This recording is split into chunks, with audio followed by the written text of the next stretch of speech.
Iya, begini Mas Bambang. Jadi memang bicara polemik berkaitan dengan eksportasi BBL. BBL itu benih-benih lobster. Ya, Saya menilai karena kurang pahamnya orang-orang secara utuh mengenai prinsip sustainability ya, dalam pengelolaan sumber daya perikanan, khususnya yang terkait dengan BBL ini. Mestinya prinsip ini kita pegang teguh bagaimana menjaga keseimbangan kepentingan ya, antara aspek kelestarian sumber daya ikan, kemudian aspek ekonomi dan aspek sosial. Saya pribadi saya salah satu yang tidak sepakat dengan eksportasi BBL ini. ya. Dan saya kira langkah Menteri Kelautan dan Perikanan sekarang, Bapak Sakti Wahyu Trenggono, saat ini sudah tepat dan sudah benar Ya. dan menerapkan aturan Permen KP nomor 17 tahun 2021 yang substansinya adalah pelarangan ekspor BBL lobster dan mulai fokus mengembangkan budidayanya ini di dalam negeri.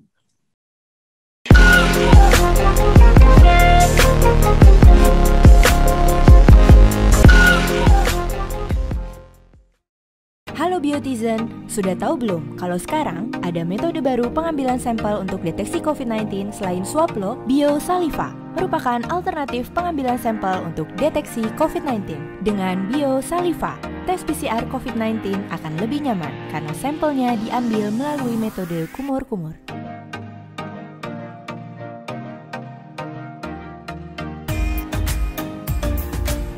Tes PCR COVID-19 aman dan nyaman, BioSaliva aja.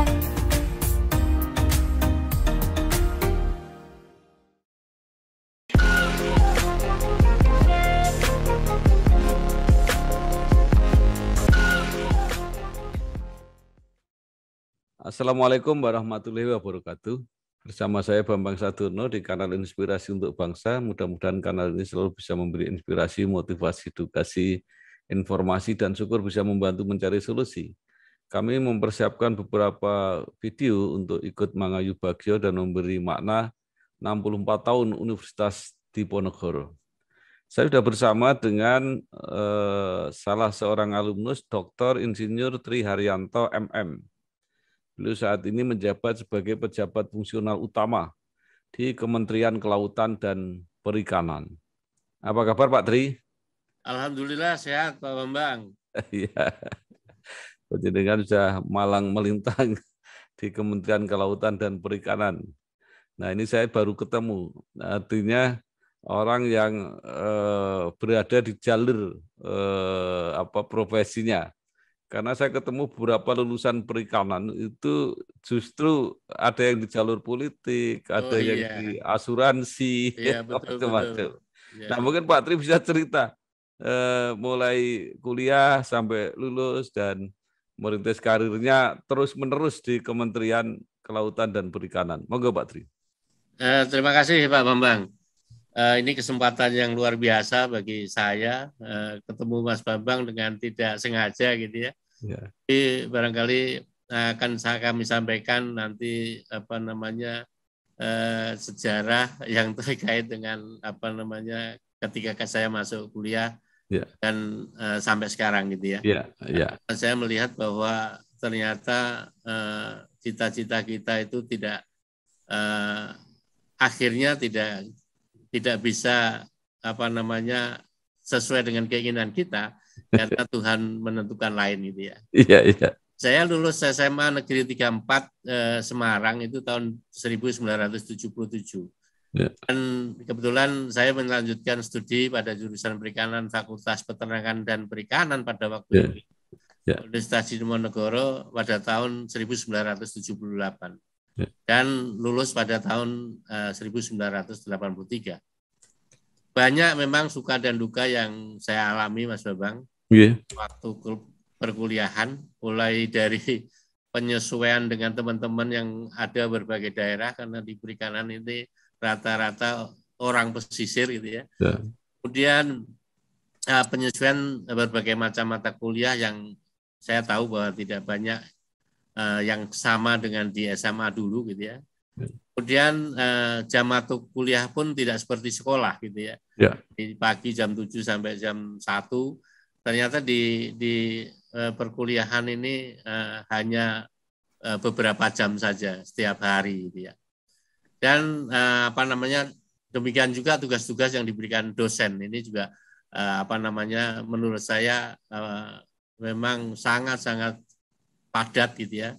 Dan termasuk di ujian ini pola ujiannya juga tidak seperti SMA dulu, sehingga kita harus banyak menyesuaikan.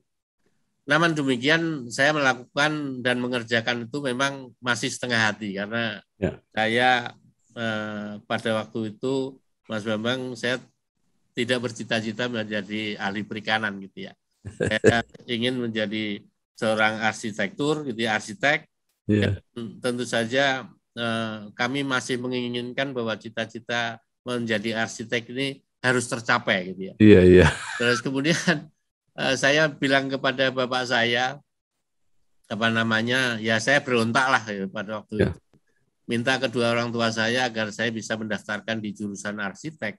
Pada waktu itu di Universitas Sugio Pranoto itu memang betul-betul salah satu universitas yang memang ada arsitek yang cukup terkenal di sana. Tapi kedua orang tua saya yang seorang guru SD gitu ya, dua-duanya guru SD, malah bilang ya kalau nggak mau meneruskan di jurusan perikanan ya sudah nggak usah kuliah gitu ya. Ini bagai petir di siang dan ini tamparan buat saya. Sehingga mau tidak mau saya harus melanjutkan sesuai dengan keinginan orang tua. Tapi di balik itu ternyata ada hikmah yang saya dapatkan, yaitu tantangan yang harus saya lakukan untuk menjadi orang yang berguna di masa depan, walaupun sesuai dengan keinginan kita gitu ya. Mau tidak mau perkuliahan di jurusan perikanan Undip harus saya lewati sedikit demi sedikit, mulai enjoy saya perikanan, dan ternyata saya dapat lulus pada tahun 1983. Kemudian begitu lulus pada tahun 1984 saya masuk di Direktorat Jenderal Perikanan pada waktu itu, Bambang, yang di bawah Departemen Pertanian. Menjadi tenaga kontrak, kemudian tahun 1980 melalui tes PNS, alhamdulillah saya diterima menjadi calon pegawai negeri sipil di Ditjen Perikanan Departemen Pertanian. Ini pun juga masih bimbang dalam hati gitu ya, artinya apakah karir saya harus sebagai pegawai negeri sipil gitu ya. Akhirnya dengan tekad yang bulat harus saya terima, dan mulai saat itu saya berjanji dalam hati saya harus menekuni karunia dan anugerah yang diberikan oleh Allah Subhanahu wa Ta'ala.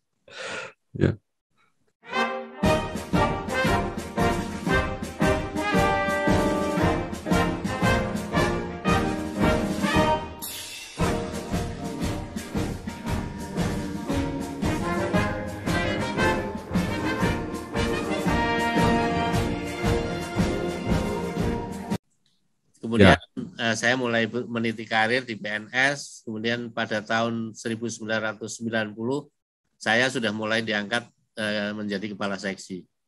Baru 4 tahun gitu ya, saya sudah mulai menjadi kepala seksi, dan kemudian saya juga nggak tahu itu berapa kali mutasi menjadi kepala seksi.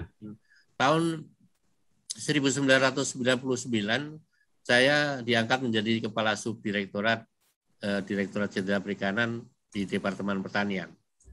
Dan pada tahun yang sama di era Presiden Gus Dur ada departemen baru yang dibentuk, yaitu departemen waktu itu namanya Departemen Eksplorasi Laut dan Perikanan. Pada departemen itulah kemudian Ditjen Perikanan Bedol Deso masuk ke dalam departemen yang baru itu di tahun 2021. Di tahun 2021 kemudian Departemen Eksplorasi Laut dan Perikanan ini berubah namanya menjadi Departemen Kelautan dan Perikanan. 2001. Ya, dan pada tahun 2008 Ya. Nasib Baik berpihak kepada saya, dan ini juga atas pertolongan Allah Subhanahu wa taala saya diangkat menjadi Direktur Kesehatan Ikan dan Lingkungan. Kemudian pada tahun 2010 kemudian saya dimutasi ke direktorat lain dan menjadi Direktur Usaha Budidaya pada Direktorat Jenderal Perikanan Budidaya di Departemen Kelautan dan Perikanan, belum kementerian gitu ya. Kemudian pada tahun 2012 saya dimutasi lagi menjadi Sekretaris Direktorat Jenderal Perikanan Budidaya. Pada waktu itu memang saya menjadi sekretaris tidak lama karena pada tahun 2012 kalau nggak salah pada bulan April saya dikirim untuk mengikuti Lemhanas. Pada waktu itu Lemhanas angkatan 47 selama 9 bulan di sana. Kemudian saya pulang Lemhanas tahun 2013 awal, saya dimutasi dan diberikan kepercayaan kembali oleh pimpinan untuk menjadi Direktur Usaha Budidaya. Kemudian dilanjutkan karir kami kembali di tahun 2014 sampai 2018. Direktur Jenderal kami juga mempercayakan kepada kami untuk menjadi Sekretaris Direktorat Jenderal Perikanan Budidaya sampai saya mau purna tugas. Kenapa saya bilang mau purna tugas? Karena pada waktu itu saya harus purna tugas pada bulan Desember. Dan sebelum Desember ini saya mengajukan usulan menjadi pejabat fungsional utama. Dan kebetulan di bulan Oktober SK saya dari Pak Presiden turun dan saya dilantik di bulan November tahun 2018. Dan dengan dilantiknya saya menjadi pejabat fungsional utama, maka batas usia pensiun saya menjadi 65 tahun, Mas Bambang. Ya. Ini sudah saya jalani dari 2019 sampai sekarang. Saya kira itu perjalanan singkat. Sebetulnya bukan singkat ya. Kami hadir di seluruh pelosok negeri, tidak hanya melayani masyarakat berpenghasilan rendah, tetapi juga melayani kebutuhan rumah bagi generasi muda. Beragam konsep perumahan yang kami kembangkan hingga sekarang turut berkontribusi pada bangsa ini. Tidak hanya memprioritaskan pada hunian vertikal, kami juga menyentuh pada hunian tapak. Luar biasa perjalanan seorang abdi negara. Nah, Pak Tri, saya mengenal Kementerian Kelautan dan Perikanan itu dari puncak-puncak informasi yang mencuat keluar, ya, itu terutama pada waktu Ibu Susi jadi menteri. Itu kan ada tiga isu penting yang mencuat. Pertama mengenai dulu larangan ekspor benur, kemudian diizinkan ekspor benur. Nah, nanti kemudian penenggelaman kapal. Nah, kemudian juga kontroversi kapal cantrang. Nah, sekarang supaya mungkin informasi ini juga penting untuk orang banyak. Ini sebenarnya apa sih pro kontra ekspor benur itu? Iya, begini Mas Bambang. Jadi memang bicara polemik berkaitan dengan eksportasi BBL. BBL itu benih-benih lobster. Saya menilai karena kurang pahamnya orang-orang secara utuh mengenai prinsip sustainability dalam pengelolaan sumber daya perikanan, khususnya yang terkait dengan BBL ini. Mestinya prinsip ini kita pegang teguh, bagaimana menjaga keseimbangan, kepentingan antara aspek kelestarian, sumber daya ikan, kemudian aspek ekonomi dan aspek sosial. Saya pribadi, saya salah satu yang tidak sepakat dengan eksportasi BBL ini. Dan saya kira langkah Menteri Kelautan dan Perikanan sekarang, Bapak Sakti Wahyu Trenggono, saat ini sudah tepat dan sudah benar. Dan menerapkan aturan Permen KP nomor 17 tahun 2021 yang substansinya adalah pelarangan ekspor BBL lobster dan mulai fokus mengembangkan budidayanya ini di dalam negeri. Memang ada beberapa pertimbangan saya kenapa mendukung pelarangan ekspor BBL lobster ini, Pak Bambang. Ya. Pertama, saya memegang teguh prinsip kehati-hatian dan kelestarian biodiversity sebagai bagian dari prinsip sustainability. Ini penting agar pemanfaatan sumber daya ikan dilakukan secara terukur dan bertanggung jawab, sehingga tidak overeksploitasi yang ujungnya mengancam kelimpahan stok sumber daya lobster itu sendiri. Namun juga perlu diingat bahwa dalam konteks sumber daya alam dan lingkungan tidak ada istilah renewable resources jika tidak dilakukan secara terukur. Ini yang pertama. Kemudian yang kedua, Mas Bambang, data yang berbasis kajian ilmiah yang sangat terbatas. Dan masing-masing masih simpang siur kalau kita lihat. Nah, tentang stok kelimpahan populasi yang ada, terutama BBL yang ada di negeri yang kita cintai ini. Sehingga pemanfaatan BBL lobster ini harus betul-betul terukur. Eksportasi BBL lobster dengan harga yang tinggi akan juga memicu penangkapan yang eksploitatif, sehingga mengancam stok dan siklus hidup lobster, dan ini sulit dikontrol. Oke. Ya, karena kita lihat bahwa ternyata memang masih banyak juga yang ilegal, Mas Bambang.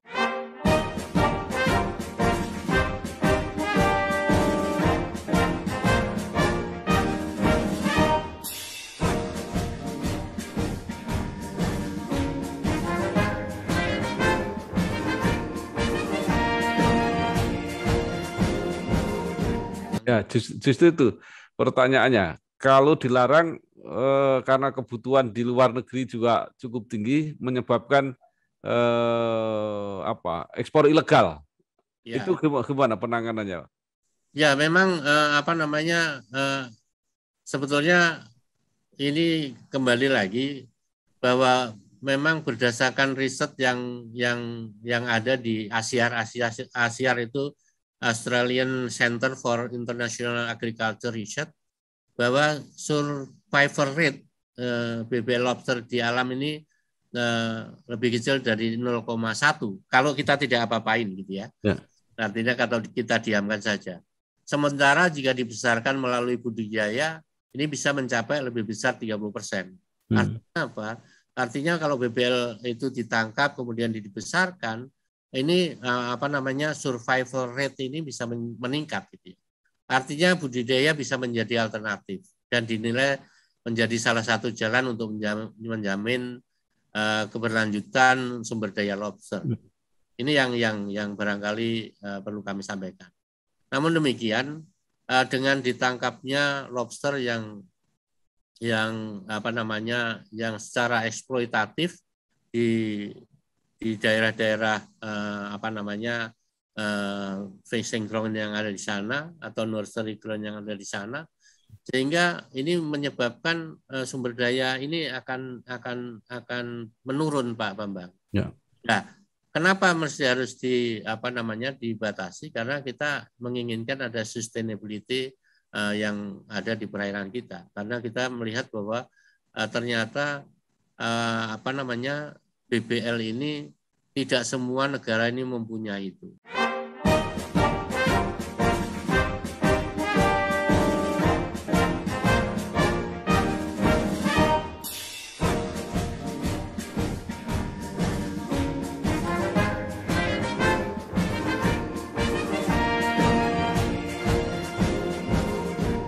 Ya, nah itu menarik itu Pak. Kenapa seperti Vietnam itu kan pengembang yang bagus tapi tidak punya bibitnya? Ya justru itu. Ini kami ada beberapa hal yang catatan atau masukan kenapa mesti harus mengembangkan budidaya lobster di kita gitu ya. Yang pertama mungkin kita harus mengembangkan inovasi teknologi, terutama bagaimana menaikkan SR BBL lobster yang dibudidayakan paling tidak minimal 65%. kemudian pengembangan pakan yang efisien dan pengendalian penyakit, kemudian intinya inovasi teknologi yang harus mampu menjamin efisiensi produksi sehingga secara ekonomi visible dan masyarakat bisa mengadopsi secara masif. Kemudian yang kedua, perlu kami sampaikan bahwa penguatan pengawasan di pintu keluar ini pengendalian dan penegakan hukum harus konsisten untuk memberantas mafia ekspor ilegal BBL. Ini mungkin pendapat kami, Mas Bambang. Jika ini masih bocor keluar, terutama ke Vietnam, maka akan mengancam kesinambungan budidaya dalam negeri kita. Perlu dipahami bahwa 80% BBL lobster yang dibudidayakan di Vietnam ini berasal dari negara kita. Artinya hanya 20% yang diperoleh dari negara luar. Kalau seandainya kita bisa menyetop kebocoran ekspor BBL ilegal ke Vietnam, saya yakin bahwa produksi mereka akan menurun signifikan, paling tidak minimal 60%.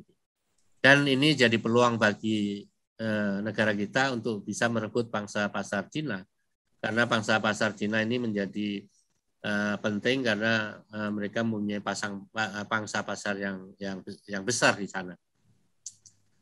Kemudian namun demikian juga kita perlu lakukan upaya-upaya kebijakan penurunan biaya ekspor.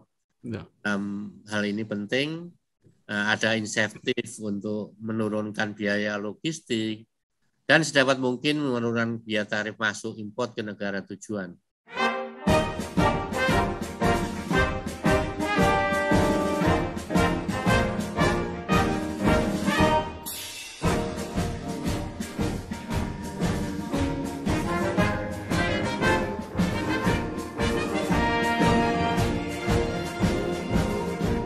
Pak Tri, apakah dengan sekarang dilarangnya ekspor benur ini, budidaya dalam negeri meningkat, bisa nggak dilihat dari ekspornya meningkat apa enggak, ekspor lobsternya? Jadi begini Mas Bambang, ini kita masih dalam tahap transisi. Artinya apa? Artinya BBL lobster yang dulu banyak ditangkap dan diselundupkan ke negara lain, ini kita stop. Dengan arti bahwa kita harus menangani betul mengenai pengawasannya. Dan ini kita sudah konsentrasikan untuk sebagai salah satu sumber untuk benih yang untuk dibudidayakan di negara kita. Memang belum banyak yang kita lakukan. Namun demikian, dengan adanya Permen nomor 17 tahun 2021 ini menggiring kita untuk mengembangkan budidaya di dalam negeri kita. Memang belum merasakan jumlah ekspor yang diekspor ke luar negeri. Namun demikian mungkin dalam waktu beberapa tahun, 2 atau 3 tahun, saya yakin ini akan berkembang. Kalau potensi ekspor perikanan kita sebenarnya apa saja selain lobster? Banyak Pak Bambang, bahwa memang kita menginginkan adanya komoditas-komoditas yang memang mempunyai ekonomis penting. Salah satunya adalah udang. Ada 2, udang Faname dan udang Windu. Kemudian yang kedua adalah rumput laut yang mungkin kita mendapatkan paling tidak produksi yang terbesar di dunia untuk rumput laut. Kemudian yang ketiga ini kita inginkan bahwa lobster ini menjadi juga salah satu primadona yang akan kita kembangkan. Kemudian yang keempat adalah kepiting. Itu yang komoditas yang ekspor yang akan kita garap.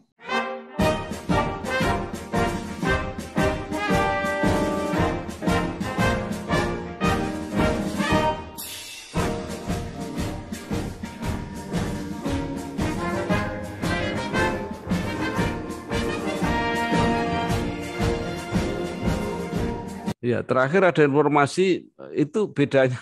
Ya, kalau saya sih tahu bedanya. kepiting dan rajungan itu di dalam terminologi ekspor dibedakan apa enggak, Pak? Kalau di dalam terminologi ekspor dijadikan satu, kepiting garis miring rajungan. Ya, memang kalau seperti kita tahu bedanya antara kepiting dan rajungan, tapi memang sekarang kepiting termasuk rajungan juga akan kita kembangkan di dalam untuk pengembangan ekspor komoditas kita. Itu kan baru saja ada informasi bahwa rajungan ada masalah sehingga ekspornya turun, Pak. Perlu kami sampaikan, Mas Bambang, bahwa rajungan ini rata-rata belum kita budidayakan. Walaupun sebetulnya kita sudah menguasai betul teknik perbenihannya. Sehingga sebetulnya kalau kita kembangkan secara budidaya, ini saya yakin bahwa kita bisa. Gitu. Yang sekarang ada adalah rajungan dari hasil tangkapan. Kita sudah melihat bahwa ada beberapa WPP itu wilayah pengelolaan perikanan di berbagai tempat. Ini memang sumber daya kepiting dan rajungan ini sudah mulai menurun karena eksploitasi dari penangkapan. Nah, justru ini yang kita menjadi tantangan kita. Kenapa harus kita budidayakan? Gitu ya? Karena memang satu, kita punya teknologi untuk pembenihannya. Artinya apa? Artinya kita bisa mendapatkan benih, kemudian kita bisa membudidayakan untuk yang larvanya menjadi ukuran-ukuran tertentu dan kita bisa membesarkan. Dan sudah banyak teknologi yang dikembangkan untuk kepiting dan rajungan ini. Salah satunya adalah di budidaya tambak. Kemudian yang kedua di kalau kita bilang adalah teknologi yang baru yang mungkin dikembangkan dari luar, yang sistem apartemen itu, Mas Bambang. Yang setiap kota itu ada satu ekor yang kita kembangkan.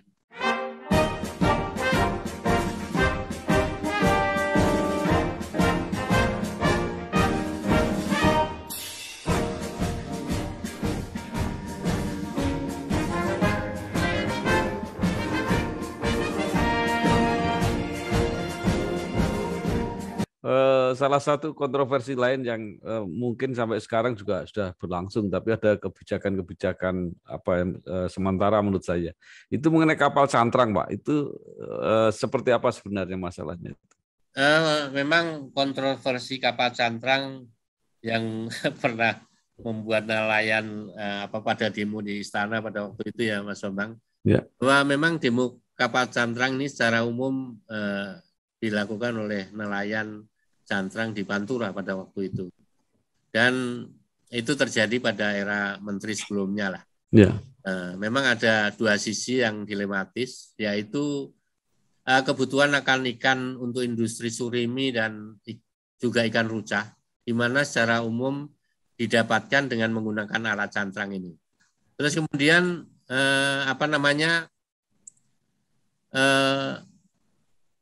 yang kedua, bahwa ternyata memang berdasarkan dari Kajiskan, bahwa di pantai utara Jawa ini statusnya memang sudah overeksploitasi,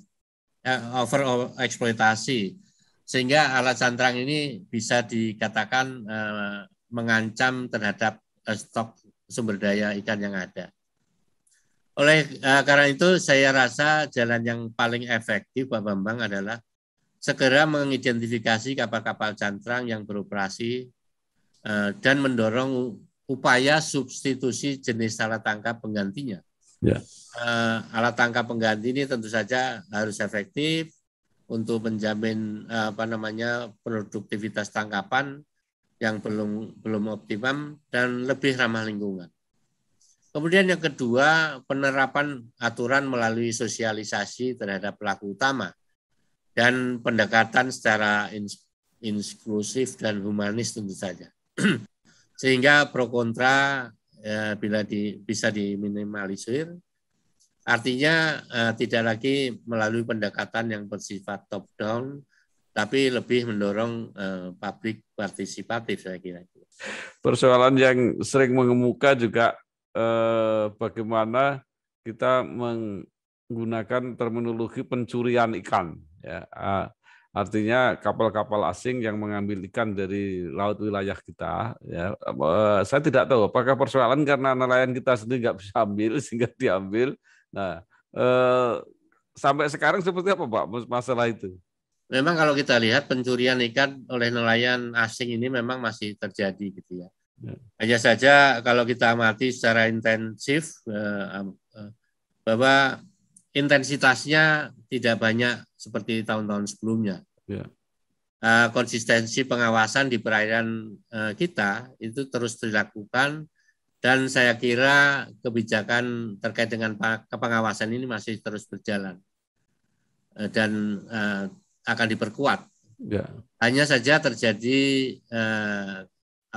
kebijakan penenggelaman kapal pada waktu itu ya, Bang. Ya. Kapal oleh pencuri-pencuri. Ya.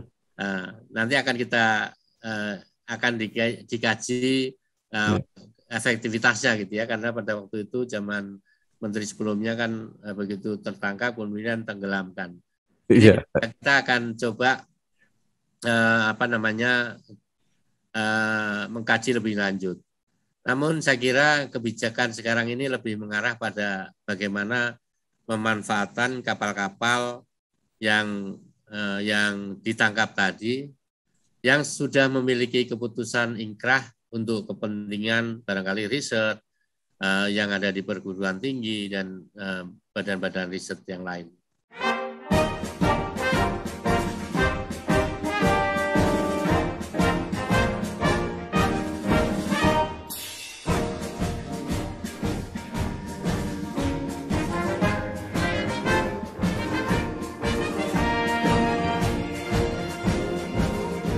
Nah, sekarang pertanyaannya, setelah ada shock terapi itu ya, penangkapan besar-besaran, penenggelaman, nah berarti pencurian berkurang, berarti teorinya itu apa ya, jumlah ikan kasarannya gampangnya kembali menjadi lebih banyak lagi, peluang nelayan Indonesia menjadi lebih besar. Kelihatan nggak Pak dari dampak produksi perikanan nasionalnya? Ya, secara produksi nasional ini meningkat. Ya. Memang kalau dilihat dari segi perikanan tangkap dunia, ini memang kecenderungan sudah mulai menurun. Ini dari data FAO.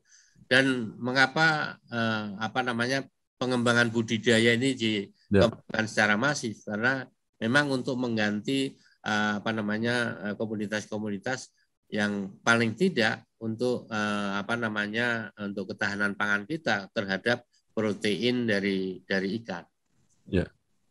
Hanya saja memang kalau kita lihat produksi perikanan tangkap tetap meningkat karena dengan tidak adanya pencurian oleh kapal-kapal asing. Kalau di prosentase Pak, produksi perikanan tangkap dengan produksi yang budidaya itu sekarang komposisinya seperti apa? Perikanan budidaya ini sekarang sudah melampaui daripada perikanan tangkap itu ya. Namun demikian ini juga masih terjadi karena share terhadap komoditas rumput laut yang barangkali ini cukup besar. Rumput laut itu sudah mencapai 10 juta ton, Pak, setiap tahun, dan nanti akan kita tinggalkan lagi pada tahun 2024 paling tidak 12 ton. Gitu ya. Hanya saja untuk jenis ikan, kita memang masih untuk dibandingkan dengan penangkapan masih lebih tinggi. Tapi nanti suatu saat saya yakin bahwa perikanan budidaya ini akan meningkat untuk jenis-jenis ikan yang kita kembangkan, terutama yang terkait dengan kebutuhan untuk ketahanan pangan. Jadi kalau rumput laut itu sepenuhnya budidaya atau juga ada yang ada di alam tinggal ngambil gitu? Budidaya, Pak. Budidaya ya. Budidaya. Ya. Nah sekarang pertanyaannya begini, mengapa perikanan dibangun terus ya, budidaya dibangun terus tadi ya? Tapi selalu dikatakan, apakah ini infonya yang salah itu, bahwa nasib nelayan itu selalu tidak sejahtera gitu. Isunya selalu begitu. Kenapa, Pak? Memang kesejahteraan nelayan ini kalau kita lihat apa namanya, ya kita katakanlah bahwa kemiskinan ini dari nelayan ini mungkin saya lebih memfokuskan pada dua kategori, Mas Bambang. Ya. Yang pertama adalah ada yang disebut sebagai nelayan skala kecil. Ya. Dan yang kedua adalah nelayan sebagai buruh ABK. Ya. Karena kalau bicara nelayan pemilik kapal 30 gross ton ke atas, ya, saya rasa tingkat kesejahteraannya lebih tinggi, ya, dibandingkan dengan nelayan buruh gitu ya. Ya.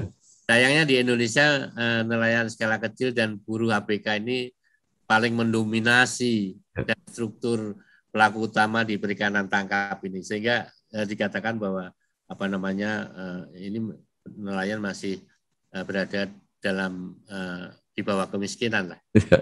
Namun demikian kalau kita lihat data BPS, nilai tukar nelayan ini yang kita gunakan sebagai benchmarking tentang kesejahteraan ini memang fluktuatif. Tahun 2020 ini misalnya rata-rata NTN di atas 100. Namun demikian meski nilai NTN ini di atas 100, namun angka ini belum optimal. Artinya masih sangat riskan terhadap goncangan faktor eksternal. Ya. Angka BPS juga menyimpulkan bahwa dari total penduduk miskin di Indonesia, memang sekitar 25% merupakan masyarakat pesisir, terutama nelayan. Dan mengapa ini terjadi? Memang ada beberapa penyebab utama, Mas Bambang. Yang pertama adalah akses nelayan skala kecil masih sangat terbatas untuk menjangkau pemanfaatan zona tangkap yang lebih jauh, dan memiliki produktivitas sumber daya ikan yang tinggi. Keterbatasan akses inilah yang menyebabkan produktivitas hasil tangkapan minim, karena cenderung ruang perairan laut yang dijangkau telah overeksploitatif. Ya. Yang kedua, ya, masih sering kalinya terjadi konflik pemanfaatan akses ruang antara nelayan skala menengah besar dengan nelayan skala kecil. Dan ini juga mengganggu aksesibilitas nelayan kecil terhadap sumber daya ikan yang lebih besar.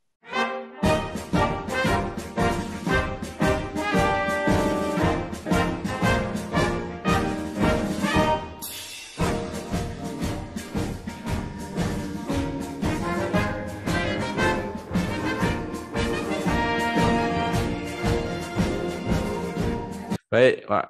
Karena waktu, mohon maaf. Mungkin terakhir, Pak, mungkin ada saran kepada alma mater mengenai pendidikan perikanan yang kira-kira lebih cocok dengan kebutuhan lapangan gitu. Kemudian ada pesan untuk alumni maupun mahasiswa, apa yang harus dilakukan dengan tantangan tadi. Kelihatannya budidaya ini semakin menarik untuk perikanan. Ya. Silakan, Pak. Jadi saya sangat bersyukur bahwa saya waktu itu diterima di jurusan perikanan Undip gitu ya, walaupun pada waktu itunya berontak. Tapi barangkali mungkin kami ada beberapa hal catatan yang barangkali untuk Undip ya, yang mungkin yang terkait dengan apa yang disampaikan Pak Bambang, ya, entah itu lapangan kerja dan seterusnya gitu ya. Bahwa Undip ini adalah sebagai lembaga harus mampu menangkap berbagai isu nasional maupun global. Dengan begitu bisa memberikan kontribusi besar bagi pemecahan masalah-masalah yang dihadapi. Tentu saja ini harus berbasis kajian ilmiah, Pak Bambang.